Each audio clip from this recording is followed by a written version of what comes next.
We are so excited to be joined by Gordi. New album out, Plasticine. It's just an amazing record. We weren't sure that we were ever going to see you. You're from half a world away. You were gonna start coming around, and then COVID hit, and so there were just a lot of things that have gotten in the way. We've been playing you for close to 10 years, I think. So thanks for coming in.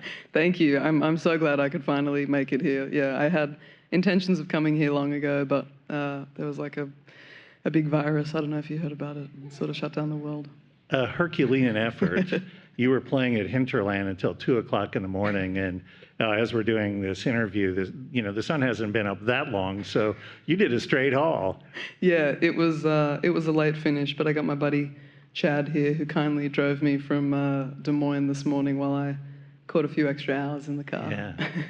So Plasticine, such a great record. You had goals going into the record. I think there might have even been a Post-it note involved along the way. Yeah, I sort of had, I had this idea, I had the title, like Plasticine, kind of written on a note. I wrote it in 2018. I didn't actually start writing the record till halfway through 2021. And I guess the other relevant piece of context is that as I was sort of starting my music career, I was also finishing medical school, and which is where I was in the pandemic, working in hospitals. But as I was finishing medical school, it's a little morbid, but one thing you have to learn is how to certify death.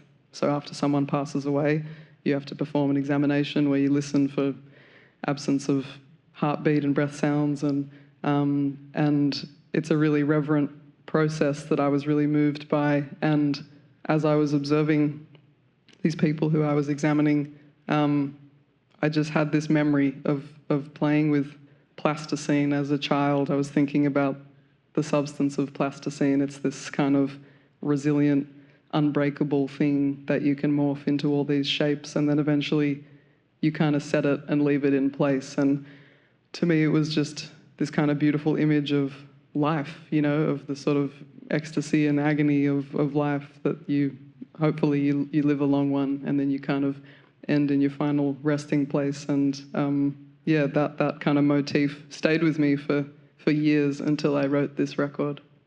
And because I think a lot of Americans might not be as familiar, you can find plasticine in like hobby shops, but for Americans, maybe the best way to view it is to think of like upscale Play-Doh. Yeah, exactly. Yeah, and that was kind of my memory as a kid playing with Play-Doh, but I thought I'd come into copyright issues if I called it like Play-Doh.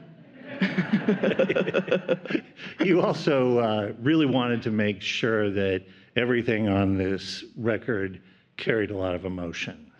Yeah, that was the other little note that I had written to myself on the front page of my writing book, was inject emotion into everything. And, on previous bodies of work, I've found it really interesting to kind of rub the musicality against the lyricism. Sometimes if you have lyricism that feels dark, to have music that feels light. But I wanted on this record for those things to be in harmony with each other. And so, going back through everything we'd recorded, I kind of went through with a fine-tooth comb and thought, does this riff, does this inversion, does this kind of harmonic really echo the sentiment of the song? You have never shied away from difficulty in your songwriting. And yet there's like so much positivity. And I think it really is because of the resilience in the face of difficulty, right? But the thing that you were a little bit surprised by, the thing that was maybe most difficult for you, was when joy reared its ugly head.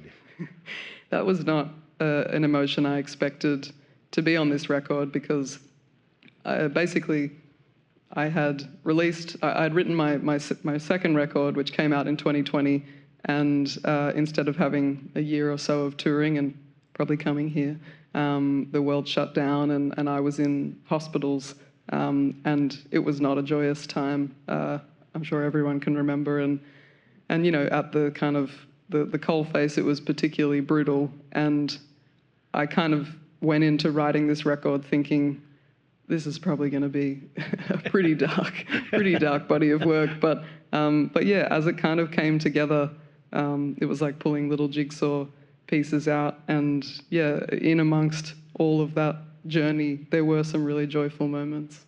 Well, Peripheral Lover is one that sort of sticks out. It was joyful enough that you didn't trust it. True. I find, yeah, that's a good way to put it. That song has existed actually for a while, and I kind of couldn't find a home for it. You know, it didn't really feel like me, which is strange because I wrote it. But once I sort of had grasped the meaning of the record, you know, of this kind of full spectrum of life, this full spectrum of emotion, I thought I've got to balance the scales here with the kind of sadness and put some moments of euphoria in there as well. You grew up like on a farm, super rural, and by super rural, I'm like if you grew up in Kansas City, you wouldn't have learned to drive at the age of 7. I did learn to drive at the age of 7. Drive a what do you guys call it? Stick shift. A manual. I remember like driving with my dad down the driveway, and my mum's like standing at the at the garage, and she's like looking at this little 7-year-old with my chin above the dash driving the ute. But yeah, look, my childhood was very different to someone who grew up in a city. The people are vastly outnumbered by sheep. And it was a lot of manual labor as a kid, but a lot of time to fill, and eventually I started to fill it with music. Your mom was pretty key in that. She's a piano teacher, and she was like a lover of Carole King and Eva Cassidy and Joni Mitchell and Billy Joel, and my kind of earliest memories of music are sitting with her at the piano, and she would put a CD on the stereo, and then we would figure out the chords together, you know, just based on listening.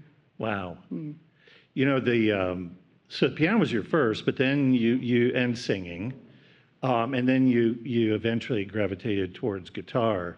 At 12, you went off to boarding school, and you did that for like 5 years? 6 years. 6 years? And they had a piano at the boarding school, but it took you a little bit before you had to work up to that. That's right. So because the town I grew up in is tiny. 1,800 people live there. It's called Canowindra. And I went away to school in Sydney. And when I got there, like I'd come from such a small town, and I was in this boarding school with like 200 girls. And when I got there, I was 12 years old, and it was like, I don't know if you guys have seen Madeline, the little French film, but like it was like that. It was like all like 26 beds lined up next to each other, which was like pretty daunting to suddenly go from, you know, being in your like sleepy little home to that. And I used to hear this music coming from somewhere, and I would put my ear to the ground, and underneath the big dormitory with 26 beds was this room with a grand piano. And it was kind of like only the older girls were really sort of allowed to go in there, and so I would just like listen, you know, until I was told to go to sleep, and then I got up the courage to go down there myself and start writing. So you got the courage up to go down there and start writing, but you didn't have the courage to tell people that the songs that you were performing were songs that you'd written. That is true. I was always so afraid that people would find lyrics in the boarding house and like absolutely just like make fun of me. So I would write them so small and illegibly that then I would have trouble actually reading them myself. But I used to perform the songs, and people would say, "Oh, who's that song by?" And I would say some obscure artist that I know they'd never heard of, so that they would give me like more of an objective kind of, you know, viewpoint. And yeah, it wasn't until kind of the end of the 6 years that I started being like, I actually wrote all those songs. Yeah. You know, influences change as you go through life. You've been really connected a lot to folks from the Bon Iver camp. You also have expressed admiration for a lot of modern artists. When you were a child, it was Carole King, among others. But in that middle period, Missy Higgins. And, you know, we were talking before the interview, it was really one of her CDs that got you to start wanting to write songs in the first place. And then you went to see her live in 2011, and that's what made you want to go out and start performing. She's really been a bit of a North Star for me. For anyone who doesn't know her, she's like an Australian icon, and had a pretty big touring presence in the US for a while. And her debut record was called The Sound of White. And you would be hard-pressed to find a female Australian songwriter born between 1990 and 2005 who's not immensely influenced by her. But yeah, I got this CD, and I got a guitar, and I got the songbook, and I went away and I learnt all of her music. And it was the first time I'd connected to music that wasn't my parents. And listening to it, it felt like a diary entry, which, you know, felt so crazy to listen to. And I thought, wow, like, I can't believe someone would be this honest in their songwriting. And it really encouraged me to start kind of writing from my own perspective. She'd written a lot of that music at 15, 16. But, you know, at 12, 13, I was like, well, I don't really have a perspective on anything. But I think, you know, you always do, was what she taught me. And then I had kind of finished high school. I was starting at university, and I hadn't made plans to become an artist. I didn't really think that was possible. And I went to see her play at this theatre in Sydney. And I was sitting in the audience, and she played a song called Any Day Now, just solo on the piano. And I was just so moved. And I sat there just thinking, that's what I have to do. You know, I want to make people feel that way. Well, let's jump ahead to like making Chris Martin of Coldplay cry, because it seems like you did it to him. True. That was the most bizarre experience of my life. I got a text message last year in October. I'd just gotten back to Melbourne, and the text message said, "Do you want to meet Chris Martin?" And I was like, okay, yeah, sure, I'll meet Chris Martin. Is this a scam?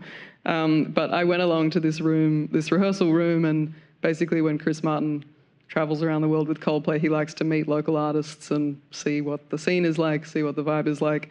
So it was me and 7 other artists, and we're all sort of like sitting around nervously. He's asking us questions about what it's like to be a musician in Melbourne, and after about half an hour, 45 minutes, he says, you know, I'm gonna go, I'm really jet lagged, but I'd love to hear a song before I go.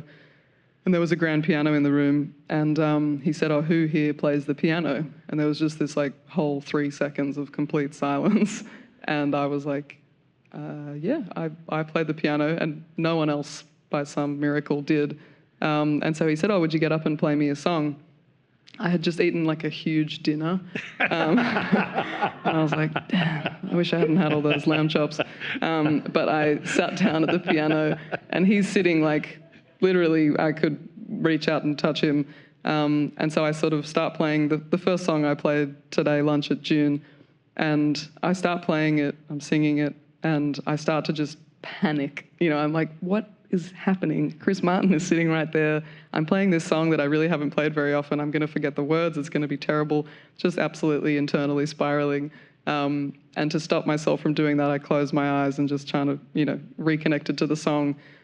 And I finished the song, and when I open them at the end, open my eyes at the end, he's sitting there, and he's crying. And he said the most beautiful things about the song, and we had this like incredible moment.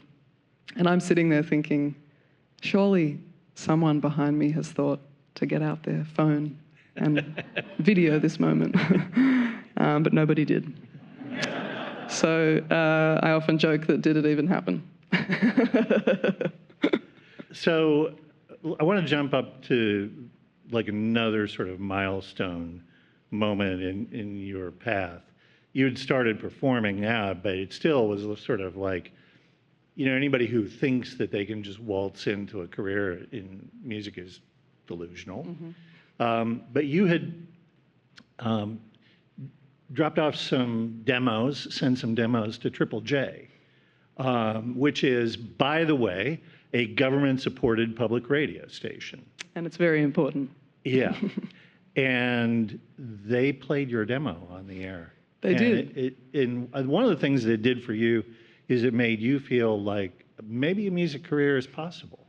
It did. It's sort of, you know, Triple J, yeah, is the government-funded radio station in Australia, and it has launched any Australian artist you might know or could think of. Triple J has launched their career So they have this amazing platform, including Missy Higgins, who we were speaking about earlier. They have this amazing platform where anybody can upload a song, and they have a team that go through it every day, and they pick up artists from there to start playing on the national broadcast. And yeah, I uploaded a song called Nothing's As It Seems in 2014, and I got word that they were going to play it on the radio. And, you know, kind of in a matter of months, I went from playing to my friends and family who were begrudgingly coming to all my shows to strangers. And it really kind of, you know, it helps build you a fan base in Australia so quickly, because that's the kind of cultural capital that it carries. So yeah, that was, I kind of started to realize maybe this expensive hobby might be a career. So that's happening, but you're also in medical school, and so I did want to talk a little bit about that dual life, and I guess it just occurred to me just now, I should probably apologize. I've not been referring to you as Dr. Gordi. That's only what my friends call me, that's right. So I get the sense that, like, for right now, music is your priority. Has anybody ever mentioned that, like, 6 to 8 years is an awful lot of time to spend on a side hustle? Yes, I have thought that many times. Like, I got to the end of my, you know, so essentially I got that song on the radio about halfway through my medical degree.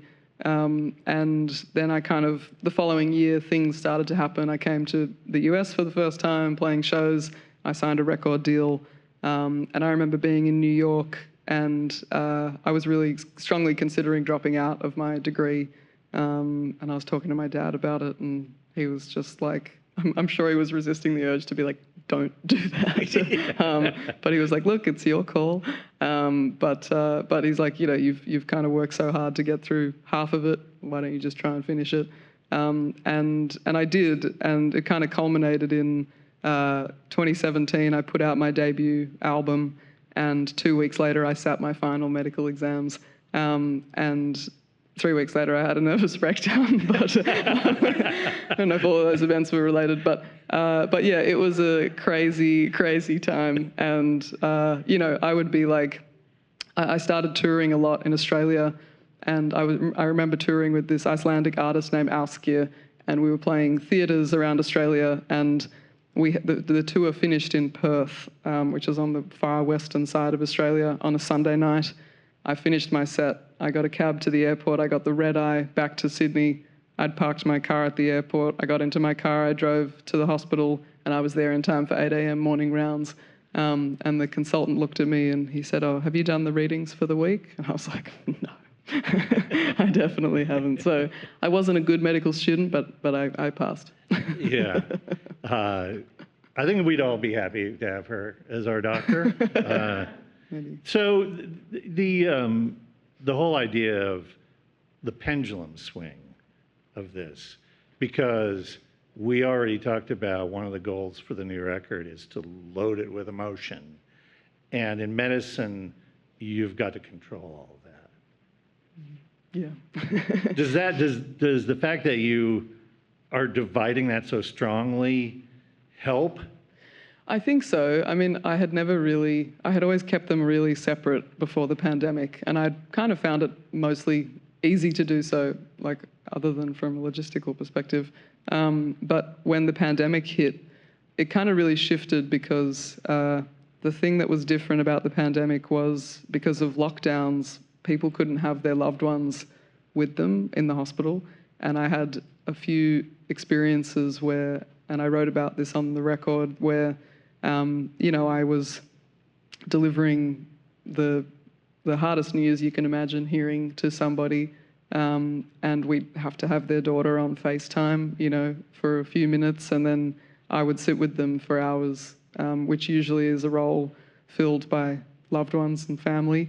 But there was a lot of pressure on healthcare workers during that period to be all of those things to people, which was really challenging, particularly because you had to keep your emotions in check, because it's not your story to be upset about. You know, you're there comforting somebody, and yeah, I had this particular experience with this lovely man. We'd kind of become good buddies on the ward, and I was working in this rehab ward, so with people who have been had operations and or strokes, learning to walk again, things like that. And this guy had a brain tumor, and it had been surgically removed, and we were kind of rehabilitating him. And just before he was about to go home, we did another scan on him, and it showed really unexpectedly that multiple inoperable tumors had grown back. And I had to go in and tell him that instead of going home to be with his family, that he would be going, into palliative care, and that it was going to be the end of the road for him. And as I walked in, he could see on my face, I think, that it was not going to be good news. And we sat together for hours, and he was a very religious man. And he was saying to me, this is what was written for me. And I found that so profoundly moving that someone would have that perspective in this kind of moment. And, I tried my best to contain my emotion then and there. And then I went down to my car at the end of the day and kind of just sat in it for 45 minutes before I had the kind of mental strength to drive home. And, that cut to songwriting, and I'm mining my life and my emotion for pieces that I can write about. And that was just something that I found so overwhelming that I couldn't kind of keep it out of my songwriting anymore. So the song you're referencing is PVC Divide. Anais Mitchell helps out with some vocals on that one too. And actually there are parts of your conversation that make it into the lyrics.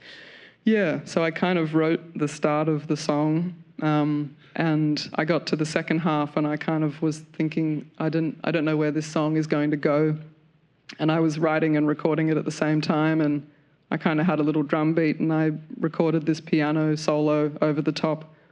And then I pressed record. I had this little bullet microphone. I was walking around the space, and I just kind of started to recount what I could recall of the conversation that I'd had with this man.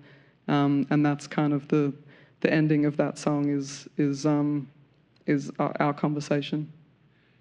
This is you've never let music and medicine cross over in what you've released. The fact that you've had this medical career, this is the first time.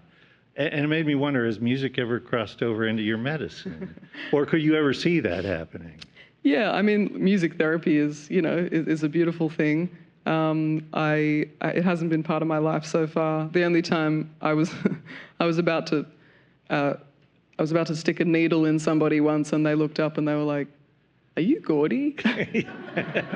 I was like, "Yeah, I am, but I promise I'm licensed to do this." But otherwise, yeah, it hasn't crossed over too much in the hospital. That's great. So, part of, we talked about how being in medicine, you need to bottle things up, and certainly COVID changed some of that. But by the time, your creativity was just sort of put on hold for those 18 months, 2 years. Yeah, it was. I mean, I spent that kind of 2020, 2021 period. I was doing this kind of surge workforce response. So basically any available doctor who didn't have a full-time gig, which was me, because I had quit my job to go touring, we would get on these tiny little planes every other Sunday, and we would fly to remote parts of Australia and fill in, at hospitals around the country. And it was, I mean, I'd get home and I had no energy to write. I also kind of had really existential questions about music. There was so much discussion at that point because all live music had been cancelled, and, they were talking about what is essential to our survival. Well, health is essential to our survival, so healthcare workers can go to work.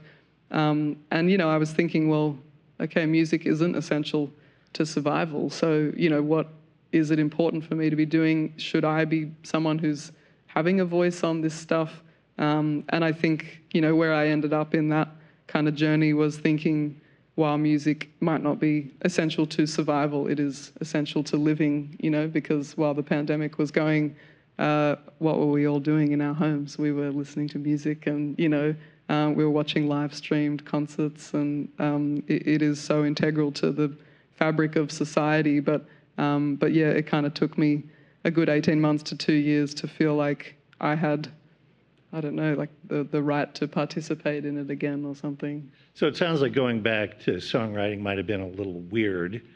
You had 2 different writing sessions that lasted a week to 10 days? Yeah, I did. So I felt like I needed to write something, and I couldn't write anything at home. And so I once the pandemic lockdown periods had kind of cooled off, I went to Sydney. I was living in Melbourne at the time, and I flew to Sydney into this space called Phoenix Central Park, which is like a performance space in Sydney.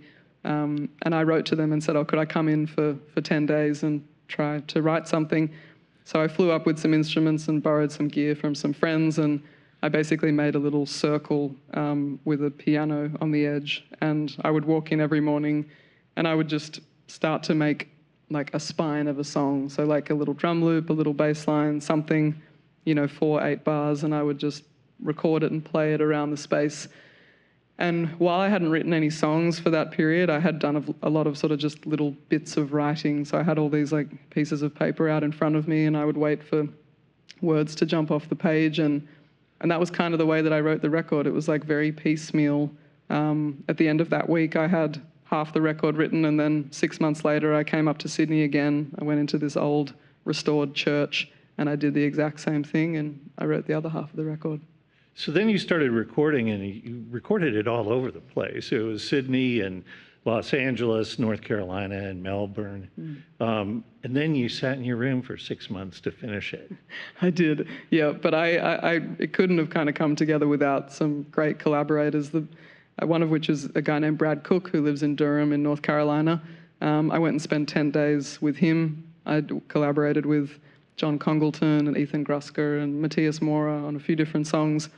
And because it was sort of a disparate process, I wanted to sit with all the body of work for a while and make it feel more like a record. So I kind of took all the multi-tracks home with me to Melbourne, and I just sat in this room for 6 months and tried to kind of pull it together. And it's a pretty isolating process, as you can imagine, to do it like that. So my poor partner, I would like stick my head out the door and I'd be like, is this terrible? And she was like, I can't answer this question again. It's such a funny business. You actually finished this record quite some time ago. And we were talking beforehand, it's got to be weird to come back like after months and months, probably over a year later, and then talk about it incessantly while you're probably working on the next one. How close are you to the next record? Yeah, I mean, I am. I think the benefit of having had this one in the bank for a while is that, I've been able to move on from it in a way. And I've had sort of, with like Plasticine, it's been, I don't know, it's come in waves. Like I've sort of been in love with it, and then I've been like, I can't listen to this for 6 months. And I think, playing it live to people has given me a new love for it. But it's listening to music you've written previously. It's like looking at old photographs of yourself. I think there's a period where you're kind of cringing at it, and then there's a period where you're like, no, I remember that guy. So yeah, I am working hard on the next record, and I've got a good chunk of it ready to record. I can't. It's so it feels really strange to try and let you know how authentic this is, because there are people watching. They expect me to say this kind of stuff, but I really do like your record. Thank you. It really is good. It's Plasticine. It's just a beautiful piece of work, and it has meaning. Thank you. There's really great stuff in there. I hope everybody takes the opportunity to get a little bit more familiar with Plasticine as a record, and you as an artist, if they haven't already taken that dive too. And again, I know that you had a very short night, and this is a sacrifice, and we can't tell you how much we appreciate not only your artistry, but you being here today. No, well, thank you. This is, places like this are really important despite what's happening out there in the world, and, they're critical to artists like me to come and meet new people and keep doing what I'm doing. Again, the album is Like Plasticine. The artist is Gordi. Thank you so much. Thank you. Gordi today here on the Bridge.